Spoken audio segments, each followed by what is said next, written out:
Namaste everyone, welcome to YCB Level 1 200 Hours Yoga Teachers Training with Ayushman Yoga. My name is Nidhi and I'm going to be your companion in this journey. Let's begin. Right, so introduction to yoga practices for health and well-being. So let's understand what health is first.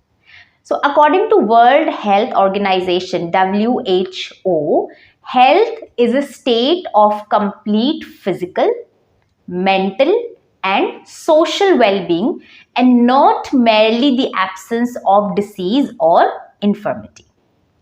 This is a globally accepted definition of health. Now, from the yogic perspective, the only aspect which is missing in this definition is the spiritual health. Right? So from the yogic point of view, a person's overall well-being will be the result of optimum physical, mental, social, and the spiritual health. One more thing which is important to understand here is that health should not be considered merely as a state. Instead, the rather appropriate approach would be to consider health as a continuous process, a progression, something which has to be maintained. Right? Now, let's understand how yoga practices can be helpful in maintaining one's overall health. Let's understand this in terms of the definition given by WHO. So, physical health. Now, how yogic practices can help in maintaining one's physical health? Think about what comes to your mind. Right.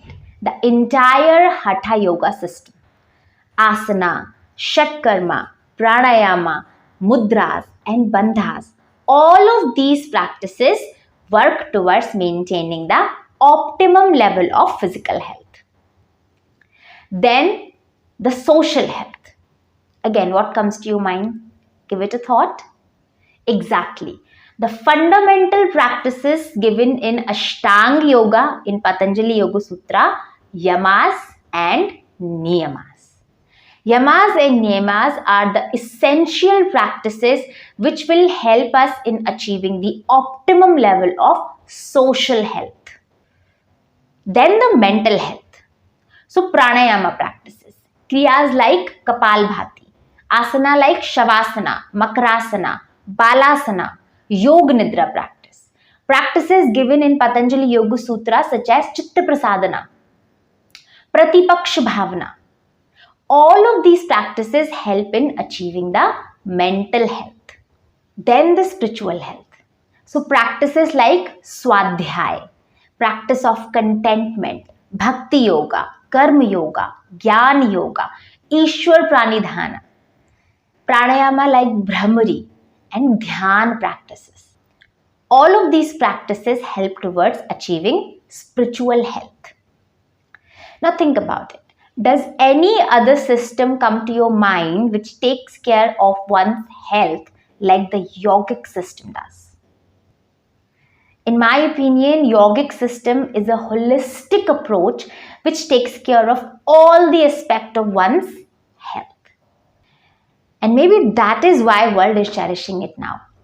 United Nations has accepted the true essence of yoga and proclaimed 21st June as International Yoga Day. It's beautiful, isn't it? Perfect. So on this note, I will leave you to your studies and stay consistent with your practice. All of this, whatever we have discussed in this topic, has to be experienced. Right? Remember, as I have said this before, a good yoga teacher is a practitioner for life. So stay consistent with your practice, experience all of these aspects of yogic science, and I will see you in the next lecture.